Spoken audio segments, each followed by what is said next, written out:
사랑하는 영락교회 지체들에게 주 안에서 평화 인사를 전합니다. 오늘은 2022년 2월 15일 화요일입니다. 오늘의 묵상 본문은 출애굽기 22장 16절로 31절까지의 말씀입니다. 오늘 본문 말씀 16절부터의 말씀은 이렇게 시작합니다. 사람이 약혼하지 아니한 처녀를 꾀어 동침하였으면 납폐금을 주고 아내로 삼을 것이요. 지금 출애굽기 22장의 말씀 10계명에 이어서 주님이 삶의 하나하나의 규례를 알려주시고 있는 그런 말씀이죠. 아주 세세한 공동체의 삶을 유지하기 위한 그런 구체적인 삶의 규례들을 알려주시는 거예요. 이것의 전제는 이 유대인들의 삶, 그들이 히브리의 노예로 살아온 삶이 전제되어 있는 것입니다. 그래서 이 말씀 자체를 절대화해서 이것을 오늘날까지 똑같은 규칙으로 적용될 수는 없는 것이죠. 그러나 그렇다고 해서 이 내면에 흐르고 있는 이 사람의 책임, 공동체의 책임, 이 주님의 뜻은 변치 않는 것입니다. 이 깊은 주님의 뜻이 그 안에 들어있는 것이죠. 사람이 약혼하지 아니한 처녀를 꾀어. 약혼이라는 건 이제 오라사라는 말인데 말 그대로 정혼입니다. 정혼하지 않았는데 그 처녀를 꾀어. 처녀라는 건 이제 베툴라라는 말인데 영어의 버진이죠. 아직 그 결혼을 하지 않은 그 처녀를 꾀어 동침하였으면 납폐금을 주고 아내로 삼을 것이요. 동침하였으면이라는 말이 이게 재밌는 표현인데 문맥으로 보면 동침하였다고 보는 것이 맞겠죠. 그런데 이 말이 야파테라는 말입니다. 예파테라는 말인데 예파테라는 말이 이제 페티라는 말에서 왔어요. 페티라는 말에서 왔는데 이 말의 원뜻은 단순하다, 심플이라는 뜻입니다. 근데 이 말의 의미가 여러 가지로 쓸 수 있는데 우리 시편의 116편 6절에 보면 여호와께서는 순진한 자를 지키시나니 이렇게 말씀할 때 순진한 자가 바로 이 베티이죠. 그런데 그렇게 순진하다라고 할 때는 옳은 좋은 의미죠. 순수하다 이런 의미입니다. 그런데 대부분의 경우 시편 19편 7절에 보면 우둔한 자를 지혜롭게 하며 우둔한 자, 또 시편 119편 130절에 보면 우둔한 사람들은 깨닫게 하나이다 할 때 우둔한 사람들, 우둔하다는 건 이제 좀 명민하지 못한 그런 사람들이죠. 바보 같은 사람들, 그런 사람을 의미할 때 우둔한 자다. 근데 이것이 또 파티라는 그런 말입니다. 잠언에는 이 말이 이제 굉장히 많이 나와요. 뭐 수도 없이 나옵니다. 근데 대표적인 잠언 1장 4절에 시작하면 어리석은 자를 슬기롭게 하여, 그런데 7장, 8장, 9장, 14장, 15장, 19장, 21장, 잠언이 지혜의 가르침이니까 그 잠언 전체에 흐르는 모든 어리석은 자들이 다 이 파티입니다. 그러니까 이 문맥적으로 직역을 하면 사실은 그 처녀를 깨어다가 어리석게 만들었으면 이런 뜻이죠. 그 의미가 뭘까? 그러면 맥락적으로 보면 동침이라는 걸 알 수 있죠. 그렇게 하였으면 납폐금을 주고, 근데 재밌는 것은 남자와 여자가 정혼하지 않았는데 서로 눈이 맞은 거잖아요. 그런데 그 책임이 남자에게 있다. 그러니까 남자가 여자를 꾀어내었다. 말 그대로 꾀어, 그 남자의 책임성을 강조하고 있는 것이죠. 여자가 유혹했을 수도 있는데, 근데 그런 게 중요한 게 아니고 그 남녀에 있어서 그 남자에게 책임성을 묻는다는 겁니다. 그래서 납폐금을 주고 아내로 삼아라. 납폐금이라고 해석을 했는데 우리가 흔히 쓰는 지참금과 같은 말이죠. 임하레나흐라는 말인데 이게 모하르라는 말에서 왔어요. 모하르라는 게 이제 영어로 하면 다우리 이런 겁니다. 이 결혼할 때 남자가 여자한테 주는 돈이에요. 이것은 그 여성의 인생을 책임진다는 뜻입니다. 그래서 남자가 전쟁에 나갈 수도 있고 병들어 죽을 수도 있고 여자의 인생을 책임지겠다고 약속했는데 책임을 못 질 수가 있죠. 그럴 때 여성이 그 먹고 살 수 있는 그것이 바로 이 모하르라는 것입니다. 지참금이죠. 그 돈을, 그 책임을 주는 거예요. 그런데 만약에 17일 만일 처녀의 아버지가 딸을 그에게 주기를 거절하면 그는 처녀에게 납폐금으로 돈을 낼지니라. 그래서 만약에 둘이 결혼을 해도 지참금을 내야 되고 납폐금을 내야 되고, 결혼을 하지 않아도 가족들이 맹렬히 반대하고 사위 삼기를 거절한다. 처갓집에서. 그래서 결혼이 안 된다. 그렇더라도 그 처녀에게 납폐금은 줘야 된다. 이 얘기입니다. 그런 행위에 대한 책임을 남자들이 져야 된다, 이 의미죠. 18절 말씀은 아주 단순한 말씀이죠. 너는 무당을 살려두지 말라, 이렇게 말씀하셨어요. 무당이라는 게 카셰파라는 말인데, 카셰파라는 게 캐셰프라는 말에서 왔죠. 쏠쏠입니다, 영어로 하면. 위저드, 쏠쏠이 이런 거죠. 점을 치는, 이 점을 치는 것은 우리 이 출애굽기 처음에 바로의 앞에 있는 그런 무당들이 나오죠. 근데 무당은 여성 명사예요. 그래서 여성을 의미하는 것이지만 많은 무당들, 대개는 영적이고 접신을 하는 샤먼들도 대개는 이제 여성들이 압도적으로 많죠. 남자 무당이 없는 것은 아니지만, 네. 박수라고 그러죠, 우리말로는. 예, 여성들이 대개는 무당입니다. 이건 무당이라고 해석을 한 것 같은데, 이제 여성형이기 때문에 캐세프의 여성형 명사가 이제 카시파가 되는 거죠. 근데 왜 무당을 살려두지 말라고 했을까? 우리가 모세가 바로의 앞에서 그런 마법사들과 힘의 대결을 벌이죠. 그런데 그 마법사들도 만만치 않게 마술을 행해요. 현상을 꾸미는, 현상을 이렇게 그렇게 조종하는 그런 힘을 보여주죠. 그런 힘이 있다는 겁니다. 그럼 그런 힘이 어디서 왔을까? 어디서 왔을까요? 영의 힘이죠. 보이지 않는 것의 힘입니다. 근데 영을 가진 것은 세 개밖에 없어요. 인간이 영을 가지고 있습니다. 그리고 성령이 있죠. 주님이 보내시는 영이 있고, 그 다음에 악령이 있는 것이죠. 그 다음에 회색지대라는 건 없습니다. 나는 아무데도 영향을 받지 않아. 근데 그런 곳은 없어요. 성령의 인도하심이 아니면 악령의 인도하심입니다. 악령의 인도함이죠. 그래서 주께 속한 것이 아니면, 주님의 말씀이 아닌 곳에 능력이 나타난다는 건 굉장히 위험한 것입니다. 그 능력이 어디서 왔겠어요? 그래서 무당의 점치는 것, 이런 데 묶이고 선거철이 되고, 사람들이 다 알죠. 세상에 움직이는 뭔가 보이지 않는 섭리가 있고 보이지 않는 역사가 있다는 것을 다 알아요. 그리고 점을 보면 정말 귀신같이 맞추는 거죠. 귀신의 역사가 있기 때문에 귀신같이 맞추는 겁니다. 그러니까 그런 것에 영향을 받고 그런 것에 휘둘리는 것이죠.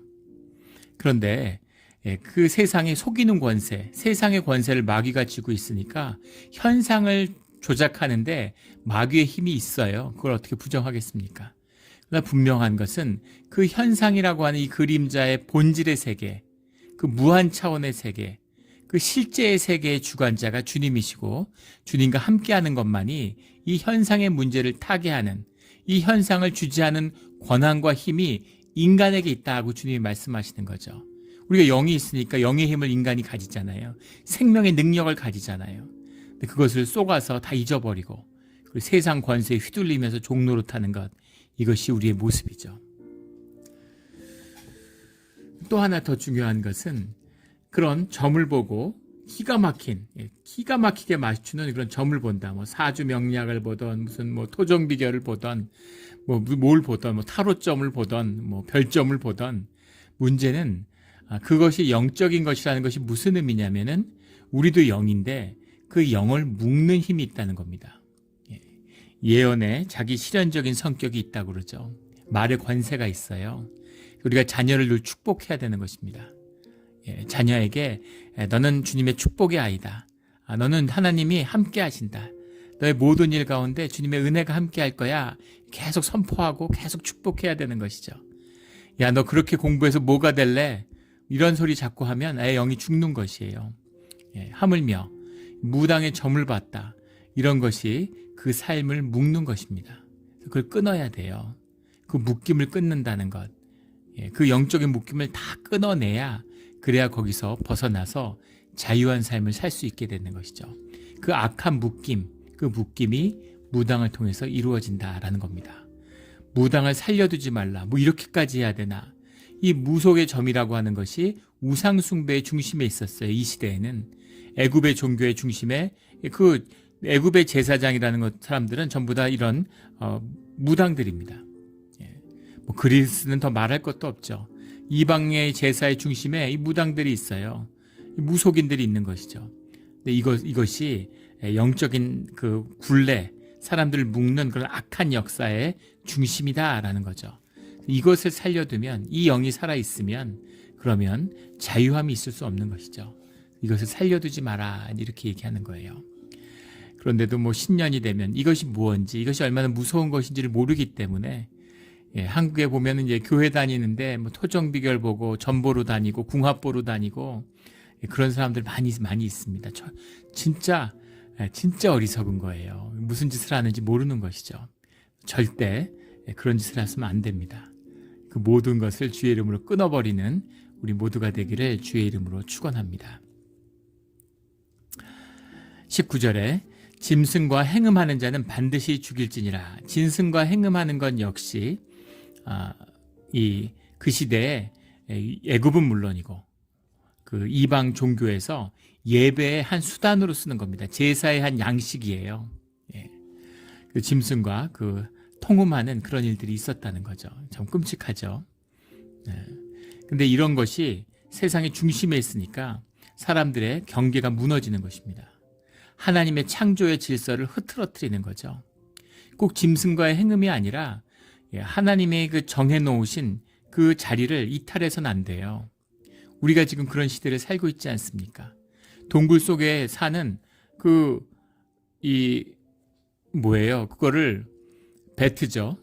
그거를 왜 붙들어다가 그걸 왜 먹습니까? 그걸 잡아먹고 야생의 동물을 잡아다가 팔고 이러다가 그 균이 퍼져가지고 지금 세상이 이렇게 된 거잖아요.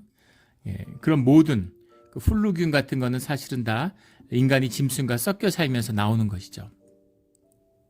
이런 것, 이런 하나님의 질서, 하나님의 자연의 규율, 이런 것을 넘어가서는 안 되는 그 깊은 곳에는 주님의 창조 질서에 대한 존중이 있는 것이죠. 그 깊은 존중, 이것입니다.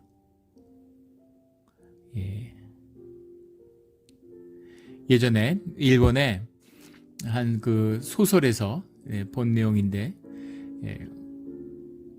검사가 지방에 이제 발령을 받아서 가요. 근데 지방이니까 이제 홋카이도에 가게 되는데 아주 텃세가 강한 곳인 거죠. 근데 그 지역에서 한 회사의 기업가들이 그렇게 존중을 받아요. 향토 기업이죠. 좋은 일도 많이 하고 뭐 하나 흠잡을 데 없는 사람입니다. 근데 그 사람이 그 마을에, 그 조용한 그 바닷가 마을에 살인 사건이 나는 거예요. 뭐 그 이야기를 다 할 수는 없지만, 근데 결국은 그 존경받는 회사의 경영자가 이제 붙들려 옵니다.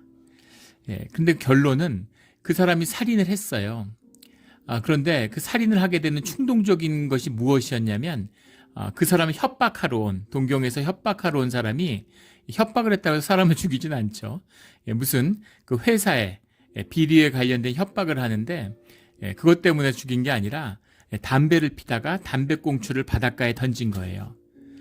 바닷가에 던지려고 해서 던지지 말라고 그랬는데 던졌는데, 자기가 그 고향에서 같이 자라서 결혼하고 살았던 사랑하는 와이프가 죽었는데, 그 바다를 너무 사랑해서 그 아름답고 깨끗한 바다를, 그 바다에다가 시신을 이제 화장해서 뿌린 것이죠. 그 사람에게는 그것이 장례를 치른 그런 묘소와 같은 곳이죠. 그곳에 와서 부인을 그리워하고 부인을 추억하는 거예요. 근데 그것은 그 사람에게 성스러운 성소인 거죠. 근데 거기다가 가래침을 뱉고 담배를 휙 던지니까 그 순간에 너무 화가 나가지고 그 사람을 칼로 찔러 죽인 겁니다. 바다에 던져버린 거죠. 물론 삐뚤어지고 병든 이야기죠. 그런데 무엇인가를 소중히 여기는 마음이 그 안에 있다는 것이죠. 보이려고 하는 것은 하나님이 만드신 세상, 그것을 우리에게 위임하셨어요. 통치를. 그걸 귀하고 소중하게 여길 수 있어야죠. 그걸 소중하게 여기는 것, 이것이 인간의 본분입니다. 하나님의 창조 질서를 존중하는 것이죠. 하물며 짐승과 행음하는 것, 이런 것을 주님이 용납하시지 않는 것이죠. 주님을 위해서가 아니라 우리를 위해서입니다. 이 주님의 뜻을 깊이 깨달아 아는 우리 모두가 되기를 주의 이름으로 축원합니다. 20절에 여호와 외에는 다른 신에게 제사를 드리는 자는 멸할지니라. 우리가 이미 받은 십계명의 말씀이죠. 다른 우상을 섬기지 말라. 21절에 너는 이방 나그네를 압제하지 말며 그들을 학대하지 말라. 너희도 애굽 땅에서 나그네였습니다. 객을 존중하는 것, 객과 손님과 나그네와 함께해서 잔치를 나누는 것, 이것이 11조의 정신이라는 것을 우리가 주일날 신명기 말씀을 통해서 나누었습니다. 14장 26장에 나누었던 말씀, 주님과 안에서 모두가 하나 된, 모두가 같이 소통하고 주님 안에 하나 되었음을 기뻐하는 자리에 나그네가 빠지지 않죠. 그 나그네와 레위인과 함께 기뻐하라, 이렇게 주님 말씀하시잖아요. 말씀과 주님의 임재 가운데에서 사람들을 포용하고 함께 끌어안는 그런 기쁨을 누려라, 이런 말씀이시죠. 믿는 사람끼리, 교회 다니는 사람들끼리 서로 좋게 지내고 잘 지내라. 요즘은 기독교가 타락해서 그것도 잘 못하지만 그것이 아니라 세상을 끌어안는 그런 마음의 품, 그런 사랑을 가져야 된다라는 주님의 말씀입니다. 늘 이런 넉넉함과 하늘의 부요함이 넘치는 우리 교회가 되기를 주의 이름으로 축원합니다. 22절에 너는 과부와 고아를 해롭게 하지 말라. 23절에 내가 만일 그들을 해롭게 함으로 그들이 내게 부르짖으면 내가 반드시 그 부르짖음을 들을 것이요. 24절에 나의 노가 맹렬함으로 내가 칼로 너희를 죽이리니 너희의 아내는 과부가 되고 너희의 자녀는 고아가 되리라. 과부와 고아를 귀하게 여기는 것은 예수님도 여러 번 말씀하신 이 성경 전체에 흐르는 말씀의 중심이죠. 그 시대의 약자입니다. 그 시대의 약자예요. 그들을 불쌍히 여기고 그들에게 궁유를 베풀어라. 주님의 애통하는 마음을 만나서 그 애통함을 나누는 것, 그것이 신앙입니다. 애통함으로 하나 되는 거예요. 애통한 마음. 과부나 고아만큼 애통한 사람들이 어디 있겠어요. 그 애통함을, 애통하는 주님을, 그 마음을, 우리의 애통함이 만나는 거죠. 그렇게 주님과 하나 되는 것입니다. 그래서 과부와 고아를 불쌍히 여기는 그런 주의 자녀들이 되어야 되는 것이죠. 만약에 그렇게 하지 않으면 내 노가 맹렬함으로 내가 칼로 너희를 죽일 것이다. 이 말씀은 이것이 얼마나 소중하고 귀한 것인가, 그것을 우리가 기억해야 되는 거죠. 칼로 사람을 죽이던 시대예요. 요즘 쓰셨으면 이렇게 얘기하지 않겠죠. 그런데 그 시대에 그 사람들에게 다가가는, 히브리 사람들에게 와 닿는 그 표현으로 말씀하시는 거죠. 그런데 중요한 핵심은 뭐냐면 절대입니다. 죽이리라, 죽으라 이런 말은, 살려두지 말라 이런 말씀은 절대, 레드라인이에요. 절대 해서는 안 되는 것이다. 무슨 말이냐면 과부와 고아를 절대 학대하거나 그런 사람들을 힘들게 해서는 안 된다. 성경 전체에 흐르는 약자와 작은 자들, 고통받는 자들을 학대하는 거, 주님이 제일 싫어하는 거예요. 절대 하면 안 되는 겁니다. 이런 거 절대 하면 안 돼요. 그들에게 불쌍히 여기는 그 마음이죠. 과부와 고아를 늘 긍휼히 여기는 우리 공동체와 우리 모두가 되기를 주의 이름으로 축원합니다. 25절에 내가 만일 너와 함께 한 내 백성 중에서 가난한 자에게 돈을 꾸어주면 너는 그에게 채권자 같이 하지 말며 이자를 받지 말 것이며, 유명한 이런 성경의 말씀이죠. 이자를 받지 말아라. 가족이잖아요. 부모에게, 형제에게 돈을 빌려주면 이자를 받는 사람이 누가 있어요. 한 가족인데 그런 마음, 너희가 한 가족이잖아. 한 하늘 가족이 되고 하나님을 아버지로 모시는 형제 자매니까 돈을 빌려줘서 이자를 받으면 안 돼, 이 말이죠. 돈을 버는 가장 효과적이고 가장 쉬운 방법이 금융업이죠. 돈으로 돈을 버는 것입니다. 돈으로 돈을 벌고 있지 않다면 큰 돈 벌 생각은 하지 마라, 뭐 이런 말이 있죠. 제조업을 하던 무슨 상업을 하던 뭘 하던 정말 돈을 버는 사람들은 금융업을 하는 사람들이죠. 돈으로 돈을 버는 것입니다. 그런데 그 돈으로 돈을 버는 것, 그것을 너희 형제나 너희 자매, 너희 가족을 향해서 그런 돈을 벌면서 너희들이 한 가족이라고 할 수 없다. 이 고리대금과 유대인은 띄워놓고 얘기할 수 없죠. 역사적으로. 물론 유대인들에게 많은 제약을 가하고 기독교 문명에서 하도 천한 직업으로 여기니까, 유대인들도 천하게 여기니까 그들에게 이제 이런 그 고리대업 같은 걸 맡긴 부분도 있어요. 그런 부분이 있긴 하지만 이것이 이 시대조차도 굉장히 팽배되었음을 우리가 알 수 있습니다. 그걸 금하시는 거죠. 그렇게 하면 너희가 한 형제 자매가 될 수 없다, 이 말씀입니다. 26절에 내가 만일 이웃의 옷을 전당 잡거든 해가 지기 전에 그에게 돌려보내라. 이렇게까지 구체적으로 하나하나 말씀하셨어요. 27절에 그것이 유일한 옷이라. 그것이 그의 알몸을 가릴 옷인즉 그가 무엇을 입고 자겠느냐. 그가 내게 부르짖으면 내가 들으리니 나는 자비로운 자임이니라. 이 시대는 옷이 귀한 시대입니다. 얼마 전까지도 그랬죠. 우리 조선시대 그때만 해도 지금부터 100년 전까지만 해도 결혼할 때 옷을 장만해 가는 거예요. 그러면 그 옷을 평생 입는 겁니다. 옷이 귀하고 그 옷을 짜는데 손으로 짜잖아요. 얼마나 옷 짜기가 어렵겠어요. 그리고 달리 속옷을 입지 않는 시대이죠. 물론 속옷이라는 게 지금 우리가 입는 언더웨어 같은 그런 속옷이 아니라 그냥 옷을 입기도 했죠. 그런데 겉옷을 꼭 입어야 하는 이유는 속옷이 없어도 겉옷은 입어야 되는 겁니다. 그 겉옷이라는 건 요즘으로 하면 코트 같은 거죠. 그 코트 같은 걸 입어야 되는 이유는 이게 사막성 기후잖아요. 지중해성 기후. 그래서 낮에는 덥지만 밤이 되면 추운 거예요. 그래서 밤에 겉옷이 없으면 추워서 잘 수가 없는 거고 달리 이불을 덮고 자던 시대가 아닙니다.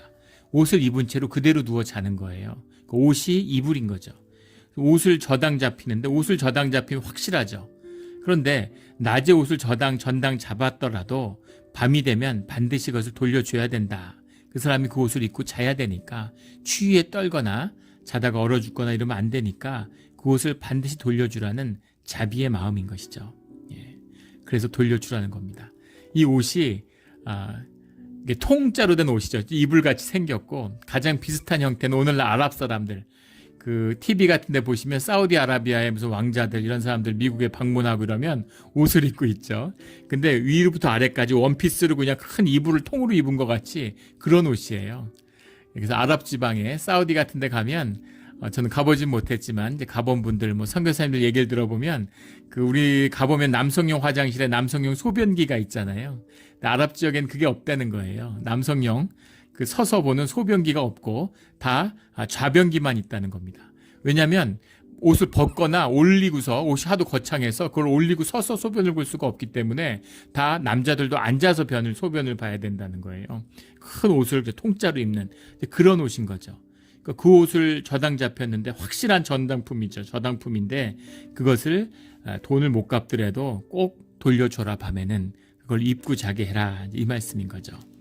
그들의 부르짖음, 그들의 애통함을 주님이 들으신다라는 겁니다. 히브리인들에게 찾아오신 주님, 오직 주님의 은혜죠. 그럼 왜 은혜를 베푸셨을까? 물론 크게는 아브라함과 맺었던 언약을 주님이 기억하시는 거죠. 아브라함의 하나님, 이삭의 하나님, 야곱의 하나님이시기 때문이죠.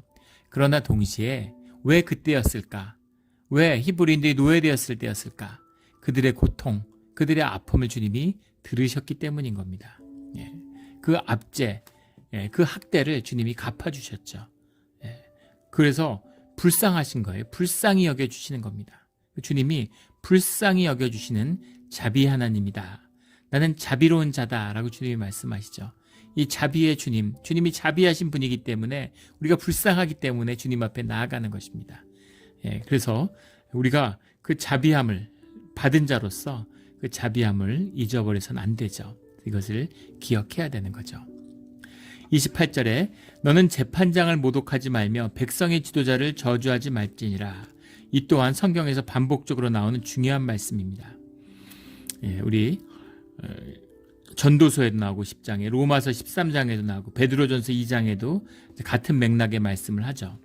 재판장을 모독하지 말며 라고 했는데 엘로힘이에요. 하나님을 모독하지 말라라는 말로 보는 게 더 맞을 것 같습니다. 백성의 지도자를 저주하지 말지니라. 지도자라는 말이 베나시라는 말인데 베나시라는 말의 이제 원형이 나사라는 말입니다. 나사라가 이제 lift, to lift up 이런 거예요. 떠받쳐 올리는 것, 들어 올리는 것이죠. lift up, 나사라는 말인데 그래서 베나시라는 건 one who lifted up, one lifted up 이런 거예요. 들어 올려진 사람, 지도자죠. 높임 받는 사람. 그런 사람들을 저주해서는 안 된다라는 거죠. 그들을 저주해서는 안 되는 이유는 그들이 주님이 세운 사람이기 때문이다. 세상의 모든 권위는 주님에게서 나왔기 때문이다라는 겁니다. 권위라고 하는 것이 굉장히 중요한 것이에요. 우리가 미국에서 가장 본받아야 할 것이 권위를 세우는 문화입니다. 한국 사람들이 제일 못하는 거예요. 한국 사람들이 똑똑하고 힘도 있는데 이렇게 분단되어 있고 외국의 나라를 뺏기고, 그 모두가 이 권위를 배우지 못했기 때문입니다. 정확히 얘기하면 좋은 권위를 내면화하지 못했기 때문인 거죠. 이게 제일 취약한 게 우리 한국 민족에게 가장 취약한 부분이 이 부분이에요. 그 학부모들이 선생님 욕하고, 교인이라 그러면서 목사 얘기를 함부로 하고, 대통령 선거 때죠. 근데 대통령이나 나라의 지도자들을 함부로 얘기합니다. 우리 문화 전체가 그런 것 같아요. 나라를 책임지고 나라의 지도자인데 그 사람에 대한 존경과 세움이 있어야죠. 그 사람이 훌륭해서, 그 사람이 뭐 대단해서 그러라는 게 아니죠. 그게 아니라 그 사명과 소명이 무겁고 크기 때문입니다. 그것을 존중하는 것이고, 더 깊이 들어가면 그것을 허락하고 주관하시는 분이 주님이시기 때문이에요. 사람이 사람에게 무슨 권위가 있어요? 어떻게 사람이 사람 위에 설 수가 있습니까? 그런데 그 권위를 가지고 세울 수 있는 건 그 사명과 소명이 주님에게서 오기 때문인 거죠. 근데 나쁜 지도자들, 나쁜 권위를 너무 많이 배웠기 때문에 나쁜 아버지, 나쁜 지도자들, 좋은 권위를 배우지 못한 우리 민족의 비극이죠. 권위를 배우지 못하는 이 마귀의 장난입니다. 마귀의 계계죠. 권위를 계속 공격하는 거예요. 정당한 권위를 만들지 못하니까 다 외국에 유학 갔다 와야 되잖아요. 한국에서 뭐 해봐야 인정을 못 받아요. 남의 권위를 인정을 안 하니까. 예전에 저희 선배가 있었는데 같이 이제 일본에서 공부했던 선배입니다. 아주 똑똑한 선배인데 같이 그 문부성 장학사로 공부를 했어요. 근데 도쿄 대학에서 이제 박사학위를 받았는데 한국에 가서 강사도 못 합니다. 아무도 인정해 주지 않아요. 그런데 이 선배가 자리를 못 잡으니까 다시 일본에 있는 동경대학에 지원을 해서 동경대 교수가 됐어요. 동경대 교수가 되자마자 한국에 있는 대학들이 서로 데려가려고 난린 거죠. 동경대의 권위는 인정하는 거죠. 그렇잖아요. 미국에서 박사 받아도 요즘에 뭐 예전에 미국 박사 알아줬는데 요즘 많으니까 요즘 미국의 대학에서 교수를 하면 또 그걸 알아주는 거죠. 이런 식인 겁니다. 권위를 만들지 못하는, 권위가 힘이고 권위가 사람들을 묶는, 사람들을 지켜주는 힘이에요. 그 파워를 만들어 나가는 것, 그것이 굉장히 중요한 힘입니다.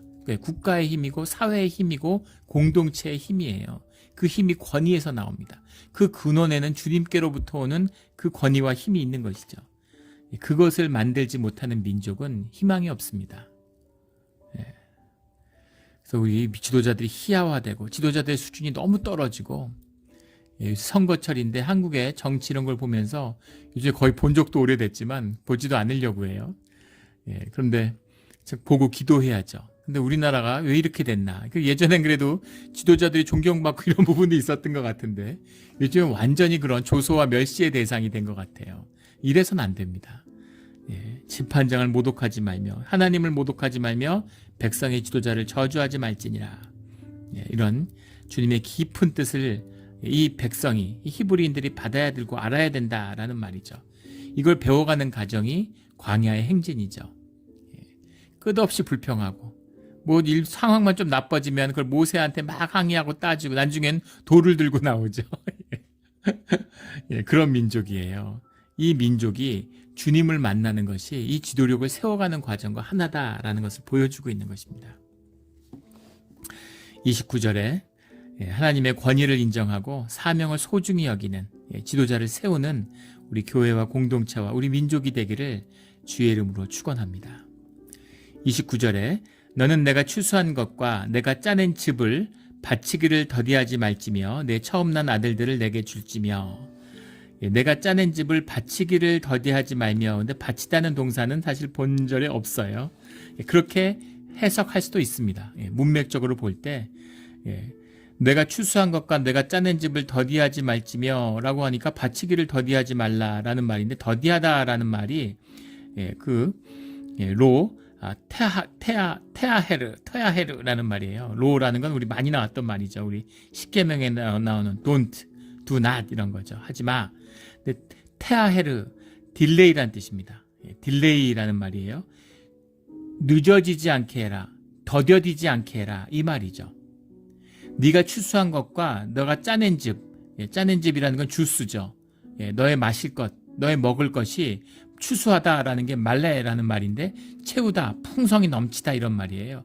너의 풍성한 수확과 너의 그 주스라는 것, 그게 흘러내리는 그 즙이잖아요. 그것이 딜레이 되지 않도록 해라. 그리고 내 처음 난 아들들을 내게 주어라. 이런 말입니다. 이게 사실 한 단어로, 한 문장으로 되어 있는데, 내 처음 난 아들들을 내게 주어서 너희의 추수할 것과 너희가 마실 것을 얻는 것이 늦어지지 않게 해라. 이게 더 정확한 해석이죠. 원문의 해석입니다. 빨리 헌물 가져와 이런 얘기가 아니라 너희가 10의 10조의 풍성함을 누리는 것을 늦추지 말아라. 이 말씀이에요. 그걸 위해서 너희의 처음 난 아들들을 내게 주어야 된다. 이 말입니다. 처음 난 아들들을 주라는 게 무엇인가요? 11조를 말하는 거죠. 만물입니다. 처음 것, 가장 소중한 것, 자식보다 귀한 것이 뭐가 있어요? 아들이라는 건 유업자죠. 주님에게서 준 것 중에서 가장 소중한 것을 주님께 드린다는 말은 모든 게 주님의 것입니다. 모든 걸 주님께 받았습니다. 주님이 주시는 것으로 먹고 삽니다. 라는 고백인 거죠. 그 삶이 이루어져야 그래, 야 추수한 것과 짜낸 것, 그것이 너희 가운데 수확되는 것이 늦춰지지 않는다라는 말입니다. 같은 말이죠.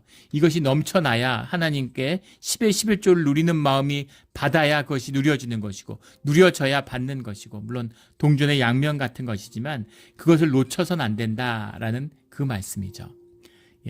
자식을 주님께 준다는 얘기가 무슨 얘기예요? 인신공양 얘기하는 거 아니죠. 무슨 첫 아들은 무슨 목사나 선교사로 주님께 드리겠습니다. 뭐 이런 거 아니죠. 그런 거 아닙니다. 주의 자녀로 주님께 올려드리는 거예요. 주님이 주신 인생, 주님이 주신 걸 먹고 살고 주님의 뜻대로 애가 자라나기를 원합니다. 라는 뜻이죠. 첫 아이만 드려서는 안 되고 자식 다 드려야죠. 나를 드려야죠. 내 삶을 드려야죠. 내가 예배하는 교회를 주님께 계속 올려드리고 내가 섬기는 회사를 올려드리고 내 가게를 올려드리고 내 유업을 다 올려드려서 주님의 것이 되게 해야죠. 그러면 너희의 추수하는 것이 너희에게 넘쳐난다. 그 부요함을 넘치게 누릴 수 있다. 이런 말씀입니다.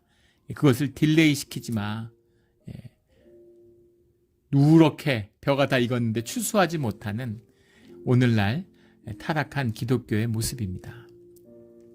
종교 생활을 해가지고 생명이 없고 주님의 10의 10조를 누리는 부요함이 없는 11조를 하는 사람조차도 드물지만 이민교회는 그렇죠.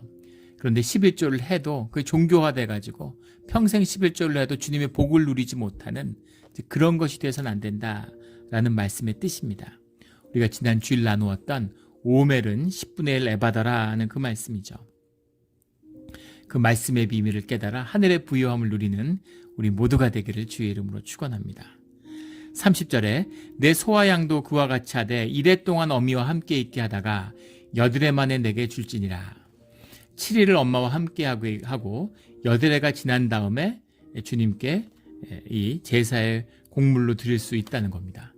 근데 왜 이래고 여드레냐? 여러 가지 이제 해석들이 있어요. 7의 의미가 뭘까? 일단 자비의 의미가 있다라는 해석이 있습니다. 자비의 의미라고 하는 것은 그 새끼가 7일 동안 엄마의 젖을 먹어야지 된다. 그러니까 엄마하고 같이 보낼 수 있는 시간. 근데 새끼의 하루라는 건 뭐 사람하고는 다르죠. 말은 태어나면은 한 15분 있으면 막 뛰어다니잖아요.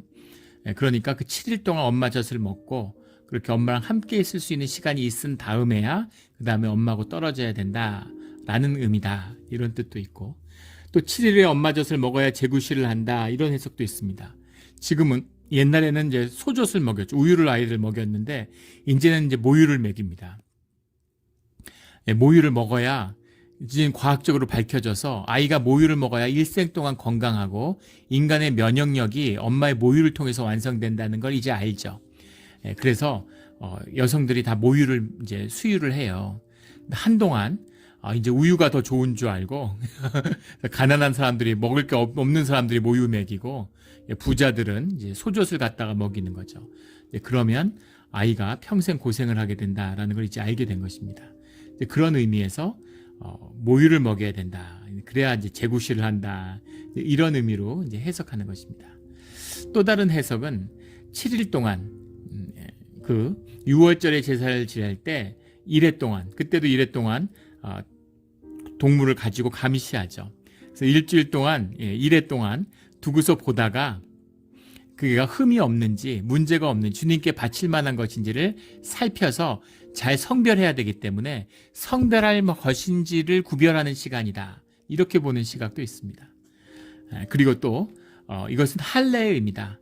태어난 지 8일 만에 할례를 받음으로 주님 안에 성별되는 것처럼 이 8일이라는 숫자, 8일째 주님 앞에 성별되는 것이다. 이제 그 의미가 핵심이다. 이렇게 이야기하는 주장도 있습니다. 다 일리가 있죠. 다 맥락적으로 의미가 있고 일리가 있는 해석입니다. 근데 그것을 깊이 이해 못하더라도 주님이 8회 만에 내게 줄지니라 그러면 8회 만에 드리면 되는 것입니다. 이게 순종이고 믿음이에요. 내가 이해를 하면 좋지만 못해도 상관없죠. 중요하지 않아요. 이해하고 안 하고. 중요한 건 주님의 뜻이면 순종하는 것입니다. 그게 중요한 것이죠. 31절에 너희는 내게 거룩한 사람이 될지니 들에서 짐승에게 찢긴 동물의 고기를 먹지 말고 그것을 개에게 던질지니라. 찢긴 고기, 짐승의 고기도 먹지 않죠. 고기를 살을 뜯어먹는 짐승의 고기도 먹지 않는데 부정한 동물의 찢긴 동물의 고기 역시 먹지 마라. 이거 성별의 의미죠. 구별되어야 된다. 죄는 그 모양이라도 피해라. 그런 주님의 말씀입니다. 죄에 대한 말씀을 쭉 하고 계세요. 성별해야 된다. 깨끗해야 된다. 그래야 우리와 함께 할 수 있다. 이런 말씀이죠. 이 말씀의 뜻을 깊이 깨달아 주님 안에서 지혜를 얻고 성별되는 우리 모두가 되기를, 우리 영락교회 교인들이 되기를 주의 이름으로 축원합니다. 아멘. 함께 기도드리겠습니다. 하나님 아버지 감사합니다. 주님, 삶 가운데 이렇게 이 히브리 노예들에게 하나하나 주님의 백성이 될 수 있는 가르침을 주시는 것에 주님 그 깊은 뜻을 깨달아 주의 백성이 되기를 원합니다. 오늘 우리에게도 살아계신 말씀이 열려서 우리의 삶에 필요한 하나하나의 말씀을 전해주시고 또 우리가 언젠간 자라나서 주님의 위임받은 세상을 통치하는 장성한 분량의 주님의 자랑이 되는 그런 주의 자녀가 되기를 소원합니다. 주님 함께하여 주시옵소서. 감사드리며 예수 그리스도의 이름으로 기도드렸습니다. 아멘.